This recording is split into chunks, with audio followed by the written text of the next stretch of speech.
Thanks for listening to our podcast, unMetered. As a member-owned, not-for-profit electric cooperative, our focus is on providing affordable, reliable, safe electricity and outstanding member service. One way that we're doing that is by providing more avenues of communication to you, our member. Through the podcast, we hope that you will be able to find some helpful hints, tips, and things to help you conserve energy, as well as some informational pieces that will help you understand what it means to be a member.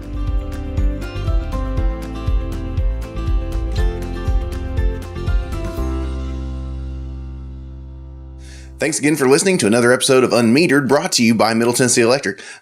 Extremely excited to have everyone here, especially Jeremy Goldsby, one of our vegetation and management specialists. Is that correct? That's correct. Yeah, it's awesome. Good to be here. Well, of course, he's got some great tips and some information about vegetation management around your home, especially dealing with our power lines and our underground transformers and those things. But before we get into that, don't forget to sign up for Sharing Change. You can do that at sharingchange.org. You can also sign up for that by giving us a call at 877-777-9020. Talk to one of our member support specialists. They can get you signed up. You can also sign up on your bill in the bottom right-hand corner. Are you a member on our system, Jeremy? I am. So on your paper bill, if you haven't already signed up, down the bottom right-hand corner, you could do that. Which that's correct. You're a Middle Tennessee Electric team member, so absolutely. Of course you've signed up because you know how good it is. And of course, there's also outages. We have them. We don't like them.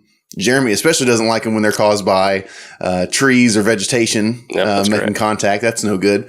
But you can report your outages by giving us a call at 877-777-9111. Or you can do that through the MyMTMC app, which is super cool. Do you have the MyMTMC app? I do. Everyone who comes through here has the app now. It's fantastic. Yep. But inside the app there, you can also report your outage.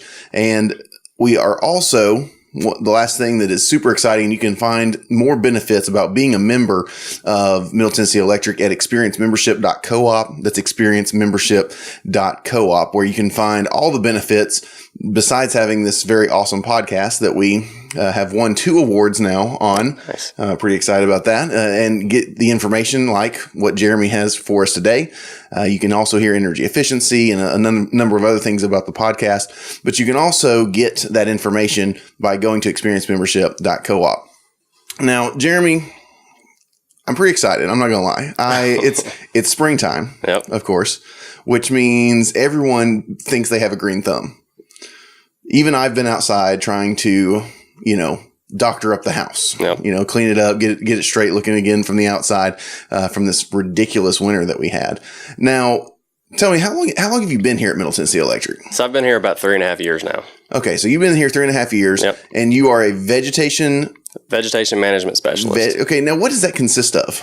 So basically I deal with all of the tree pruning aspects of the system, clearing the rights of way out. I'm the field supervisor over Wilson County. Okay. So we've got 4 different specialists on the system, one for each of our counties, and I'm the one that supervises Wilson County. Okay. Now when you say supervisor, that means we've got some folks that are doing some work for us. Is that right? That's correct. We've got contract utility foresters who go out and actually do the work planning to notify our members and make sure that everybody's aware of the work that's going to be done. Okay. And then we've got contract trimming crews that go out and actually do the work. Do the work itself. Now, what kind of training did it take for you to become the vegetation management for Middle Tennessee Electric? Yeah, so I've got a bachelor's in wildlife biology, but in that I took several dendrology classes, plant ecology, all that good stuff. So I've got plant ecology. Plant ecology. What does that even mean? It's just basically how plants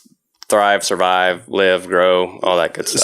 So it's not just one of those things where you grew up and you just like trees, you like being outside, so you thought, hey, I should go take care of trees for a living. Yeah, this was actually a lot of training that you've had. Yeah. So my degree, like I said, was in wildlife, so I focused more on the wildlife side of it. But throughout my education in the 4.5 years I spent at UT Martin, we did have plant classes, tree classes, dendrology, plant and soil science. Dendrology. That makes it just sounds like a sci-fi film where you're learning all sorts of things. That sounds awesome. Oh yeah. Now, what kind of training have you gotten since you've come here? Since obviously your background is in that wildlife situation and with just pretty much the outdoors and plants and those types of things. I know there's additional training that you've probably had since you came here. What did that entail? There is. So actually, before I came here, I was with a contract company doing what our contract foresters do. So I work planned, and that's kind of how you work your way up into this kind of position. I became a certified arborist, and we've got several. As I've been hired on here, I've gone through several member interaction training to better myself and dealing with the members. Right. Now, so when you say arbor, can you explain what is an arborist? Just to kind of give an overview of what that entails, because obviously people hear of Arbor Day, but an arborist is a little more specialized than just general plants or all plants across the earth. Right? That's correct. Yeah. So an arborist basically specializes in tree healthcare, specializes in tree biology, tree science, So for tree healthcare, do they have to have like a medical insurance for those trees? Is that how that works? No. There's no Blue Cross Blue Tree. No Blue Cross Blue Tree. Okay. Well, just thought I would ask. That's how that works. Yeah. So you've been here for about 3 years, right? What's one of the favorite things you've enjoyed being here at Middle Tennessee Electric? I enjoy the group I work with. I enjoy being outside on a day-to-day basis. Right. I don't have the same work environment every day. I'm at a different member's property every day. I'm looking at, granted, I'm looking at the same type of work, so I'm having the same conversations throughout the day with our members, but I'm at a different property. I've got a different setting, different background, so that's what I like the most about it. That does sound. Plus, I'm in this little closed-in room a lot, and that does sound like a pretty fun place to be and work. And obviously, it took years to work yourself up into that type of a position. But so we've got some questions. I've worked up a few questions because these are things that members ask. As one of the communications coordinators, Josh and I get a lot of questions about our vegetation program. Now, I figured that would be great because the members who listen to the podcast or they listen on Facebook or YouTube, of course, they're all over the place. It seems like, they probably have questions about the, what people call the right of way or the easement or, effectively, it doesn't matter what you call it. It's the area around where our services are located. That's correct. Now, let me ask you this. Can members plant trees or vegetation around power lines and underground transformers? Kind of, sort of. Okay. So it just depends on the type of tree that they're planting, the species of tree that they're planting, and the location that they're planting it at. Okay. Can you give us an example of what for instance, for an overhead, for instance, in my house, I have an overhead service line, right there in my front yard, right by the ditch, and I've got a tree that is maybe 30 feet away from it. So you're saying that depending on the species, that's okay? That's correct. Yeah. We don't discourage people from planting things in our right away. For instance, we partnered with the city of Lebanon, and at the Lebanon Farmers Market, we actually went and helped plant stuff in our right of way. Right.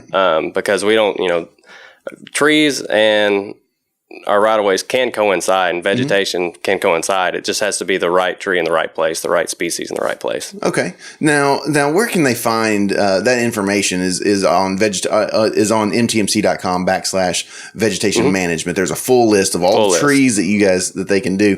Not on my list, but what's one of your favorite trees? I guess that you see out there, day in, day out. One of your favorite trees you see in the right of way that really looks pretty on a member's property. Dogwoods, redbuds, anything that flowers out in the spring looks real nice in the right of way. And dogwoods and redbuds. Dogwoods and redbuds. Not dogbuds, like I just said. Yeah, not dogbuds. Yeah, dogwoods, redbuds. But they've got to be offset a little bit from the lines. But they're most likely not going to grow into the facilities, and we don't have to prune them. And so when you talk about pruning, right? There's a method to that every year. Is there a schedule? Is there a cycle? There is. Can you talk a little bit about, how that kind of works, just kind of as a bird's eye view? Obviously, we don't have time to get into all the details. I'm sure there are tons of details. All day. But can you give us kind of a bird's eye view of what that pruning looks like? Yeah. So we run an integrated vegetation management program. Basically, there's several different things that go into what we're doing and why we're doing it. We're not just out there, hacking away, right? Hacking away just to be hacking away. Exactly. Our main cycle's on every 6 years. So we come through, we prune the service line out once every 6 years. Okay. And then also at that time we check, and if you've got yard trees, anything that's maintained, that's mowed around, weed eated around, we'll check and make sure that that tree is not going to need pruning within the next 2 years. Right. 2 to 3 years. We're actually about to start a 3-year cycle. So we want to make sure that that tree is not going to come in contact with our facilities between the time that we're there and the time that we come back. And so when you refer to by the time you come back, you're kind of thinking further than right this second. So That's for correct. instance, if it is a oak tree that is going to grow significantly larger in the next 2 or 3 years, you guys may go ahead and look at pruning that in a way that it grows not into the service lines. That's correct. So we are proactive in our vegetation management instead of reactive. So we don't want the trees to come in contact with the lines and then us go out and prune it at that point. We want to make sure that we're actively going out and making sure that that's not going to happen, because our goal in the vegetation management program is to not have any trees come in contact with the lines, because as soon as that happens, you got a power outage, line crew has to go out. You see the blinks, you see the flickers. Flickers, power's out, and then the line crew's got to come out and put it back on. So right. So again, I love the fact that you said that this is preventive. You're not reacting to those situations, which I think members can. What are some of the ways that members can help you be, preventive in that? Obviously, planting in the right places is key, and planting the right trees and vegetation. By vegetation, do you mean like bushes, or is there any and all things? Anything vines. I've seen that covers everything else, right? That's correct. Yeah, people have planted vines on our poles, our guy wires, stuff like that. We don't want anything really planted on our equipment or anywhere, really too close to our equipment, because you got to look at it like you're not going to plant something on your property that impedes you from getting to, like a door. Right. You don't want to plant something in front of your door, because then you can't open the door. So we try to think the same way around our equipment. You don't want to plant something right next to a pole, right next to the pad mount transformer, right? In the underground service areas. The green box. The big green box. The big ugly green box that everybody hates. But yeah, you don't want to plant anything around the door on that, because our guys have to get in there and one, they got to find it. We're actively clearing those out once every 6 years now, and we get about 3 foot of clearance for the door. But there's some that have been just overgrown where our line guys were going out and they weren't able to find the box. Right. In the middle of the night at 2 o'clock in the morning, you can't see it. Exactly, yeah, because it's just overgrown there. It's just overgrown. Now, with the underground stuff, we have a thing that on our site that it's called the no-grow zone. Now, this isn't anything it's not radioactive. It's not like there's this crazy, thing going on around it like you'd see in a sci-fi movie. Oh, no. No, this is just simply an area around the transformer that we need to be able to service that equipment. That's correct. Do you know off the top of your head what those dimensions are around the underground transformers that folks need? The sticker on the box, I believe, says 12 foot in front of the door. When we're going around and once it's already established, we trim 3 foot in front of the door. So even if you were to plant, something right at 3 foot 1 inch, we're not going to cut that down when we come back around. But just know every 6 years we're going to have to come through and trim that shrub back basically to the trunk. Right. And so to be safe, leaving 12 feet of planting anything 12 feet in front of that box where they can open the door, and then around it, I think it's 3 feet. Is that right? At minimum? Yeah. But of course, we don't want to forget that whenever you're digging or planting anything near a transformer, really just in your yard in general, if it's a new home for you, go ahead and call 811. It's a free call. Literally, you can call them. They'll come out. They'll mark it. So that way you know where all your stuff is, because no one wants to be the guy in the neighborhood that broke the neighborhood. Yeah, costs the outage. Exactly. So tell me, what are some tips now? So we talked a little bit about the area that members need to stay away from when they're planting it around the underground transformers. Talked a little bit about the clearance that you guys need to prevent outages, those types of things. And again, members can get that information also at mtmc.com/vegetation management. But what are some tips for members who are just planting trees, period? Doesn't matter if it's in the right of way or not. What are some of the best tips you can think of right now that will ensure that our members are planting trees where they don't die? Because nothing is more frustrating than planting a tree, and in a year, it's not a tree, but a piece of firewood. That's right. So you want to make sure you're, for one, watering it really well. I know last summer we had pretty dry conditions for a while, and if you had planted a tree last spring, the odds are if you weren't actively watering it throughout the week, a couple times a week, then it probably didn't make it through the summer and probably didn't leaf back out this spring. Don't come look at my yard. Don't come look at it. It's pretty dead looking. That's the main thing. You just got to make sure you water it. But you also want to make sure your hole's not too deep or it's not too shallow. You don't want to cover the base of the tree because the tree actually breathes through the trunk. It can breathe through that way. So if you pile dirt too high or soil too high, in there, it actually can suffocate the tree. So you want to make sure you have the right size hole. So in reference to that hole, right? Growing up, we always ran off the rule of if we had a bulb at the bottom of that tree, the hole should be twice as big as that bulb, right? And so you're saying that not only do you need enough width around it to put that dirt back in there, but if it sinks too low and the top of that bulb is underground when you put it, that it could suffocate that tree. It can. It can choke it out. Yeah, that's correct. Okay. So please continue. Like I said, as you were thinking about it, I was like, man, I have some trees that I'm actually looking to plant at the house after I cut down some very, very ugly water maples that are in my backyard. They're not good. No. But anyways, yeah. So what are some other tips you've got for us on planting some trees or vegetation or bushes in general? Water it, correct size hole for it. And just look up whenever you plant it, please. Look up. Now, what he's referring to with looking up, of course, is another piece that I just got done doing some social stuff on.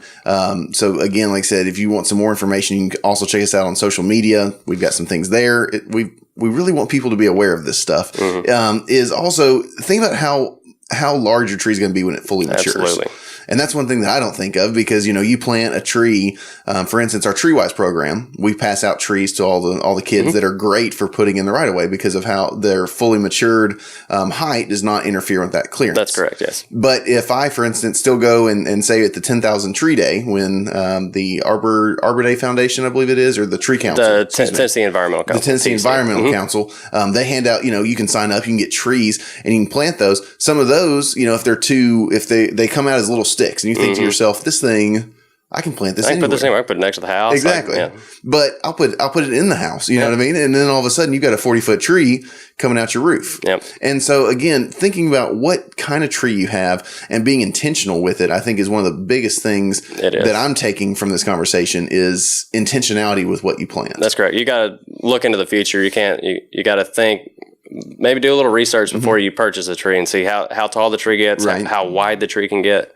Because even, say, an oak tree, a red oak, they can get 75, 80 foot tall. Really? I want one of those. They can get 50 foot wide. So even if, you plant the tree outside the right-of-way, our right-of-way extends 20 foot from center line. Right. So if you plant that oak tree at 21 foot, at some point in the duration of that tree's lifetime, we're going to have to prune it back from the lines because of how wide that it can get. So because you're talking about those branches. The branches can expand. I mean, who thinks of that? Exactly. I mean, I don't think of that when I plant stuff. Yeah, no. So again, being intentional with this is the big takeaway that I'm getting from our conversation. And also I'm getting that I should probably go redo some of my landscaping because I just moved into this house a year ago and there's a lot of things that now I'm thinking to myself, I should probably go fix that before I have to give you guys a call. That's right. And have you guys help me fix it. And there's one other thing that I wanted to mention that we have a tree replacement program. That's correct. Yeah. Now, what is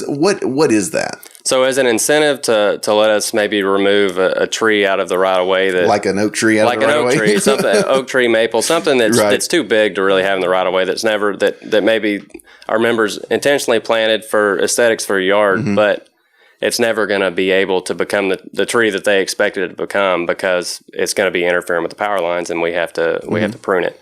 So in order to get some of those trees out of the right of way, we have a replacement program, which is basically an incentive. We will replace the tree that we take out with a more appropriate species for the right of way, right? Or a $50 credit on your account. Okay, perfect. And if the tree doesn't make it, do you guys still can they give you guys a call back like in the first year? That's for correct. Some reason, if you say, hey guys, thanks for letting us change this thing out. Be sure to water it. But then a member does not water it, and it dies on them, or something like that. Are you guys able to come out there and give them some more advice on how to handle that situation? That's what we like to do. So we have a 1-year warranty on the trees. So tree dies, if we plant it in the spring, doesn't come back out the next year, they can call us back and we'll try again. Okay. And at that point, we like to relay that, make sure you're watering it, not hitting it with a weed eater. Oh, the weed eater. Yeah, the weed eater. Oh. One of the guys I work with likes to call it weed eater blight. Oh, yeah, because it gives that little whip marks. Gives that little whip marks on the side. So, yeah, I've done that once or twice. Oh, yeah. So that's not good for them. No good at all. Well, Jeremy, thanks again for being here. Yeah, of course, members, as I said earlier, they can find all this information out at mtmc.com/vegetation management. They can also give us a call at 877-777-9020. And one of our member support specialists can get you in touch with our vegetation management team. That's correct. And of course, we just got done doing Tree Wise just a few weeks ago. So if you have kids in some of the schools, they may have come home with some of this information. So this may be a great time to review that with them. But of course, we are just so excited for the program that we've got here. Especially the vegetation guys are phenomenal. And of course, don't forget to check out experiencemembership.coop. And there you'll find all the benefits of being a membership, because for Middle Tennessee Electric, you're not just a customer, you're a member, and membership has benefits. So check those out at experiencemembership.coop. Thanks again for listening, and we'll see you guys next time. Unmetered is brought to you by Middle Tennessee Electric.